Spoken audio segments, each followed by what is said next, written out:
Naging emosyonal si Department of Interior and Local Government Secretary Mar Rojas sa kanyang talumpati sa pagdiriwang ng ika-24 na anibersaryo ng Philippine National Police. Ito ang balita ni Leia Ilagan. Hindi nagawang itago ni DILG Secretary Mar Rojas ang nadarama sa pagkamatay ng SAF-44 sa Mama Sapano, Maguindanao. Sa unang bahagi ng kanyang talumpati, ipinagmalaki niya at pinasalamatan ang mga pulis dahil sa tagumpay ng Oplan Lambat Sibat, kung saan patuloy na bumaba ang krimen sa Metro Manila. Mula sa mahigit 1,000 kaso ng theft, robbery at carnapping ay bumaba ito sa 436 noong nakaraang linggo. Nasa 140 na rin ang nahuli mula sa 440 na pinaghahanap ng batas. Kaugnay nito'y pinarangalan ang mga tauhan at opisyal ng PNP na nagampanan ng maayos ang kanilang tungkulin. Binigyang pugay din ang mga namayapang pulis sa pamamagitan ng wreath-laying ceremony at 21 gun salute sa bantayog ng mga bayaning tagapamayapa.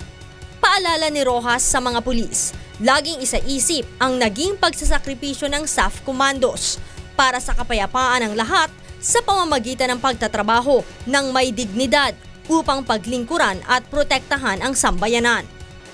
Ginawa nila ang kanilang trabaho to the ultimate. We honor them. We honor them every day by likewise doing our work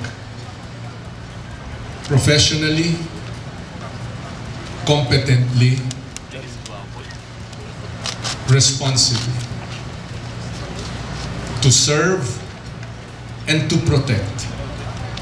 Samantala, ipinahayag ni PNP OIC Police Deputy Director General Leonardo Espina na paiimbestigahan niya ang balitang may mga sumablay na gamit ang SAF troopers habang nakikipaglaban sa Mama Sapano. Sinabi ni Espina na may cycle ang M203 grenade at di ito basta-basta pumuputok. Sinasabi doon yung M203. Tignan muna natin kasi may cyclic rate yan eh. Cyclic rate yung parang granada propelled by a rifle. That's what you call an M203. Tignan natin kung full na ba yung cycle for it to be armed.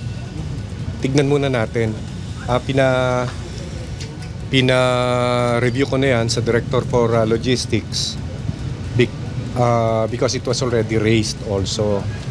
Tumanggi rin ang general na magkomentaryo sa lumabas na resulta ng medico-legal kung saan 27 sa 44 na nasawing SAF ay binaril sa ulo. Bagamat nasasaktan sa nangyari sa SAF-44, patuloy daw nilang gagampanan ang mandato sa kanila na paglilingkod at pagbibigay proteksyon sa sambayanan habang patuloy na umaasa na mabibigyan ng katarungan ang pagbubuwis ng buhay ng ilan nilang mga kasamahan para sa kaligtasan ng mas marami pang buhay. Leia Ilagan, UNTV News, Worldwide.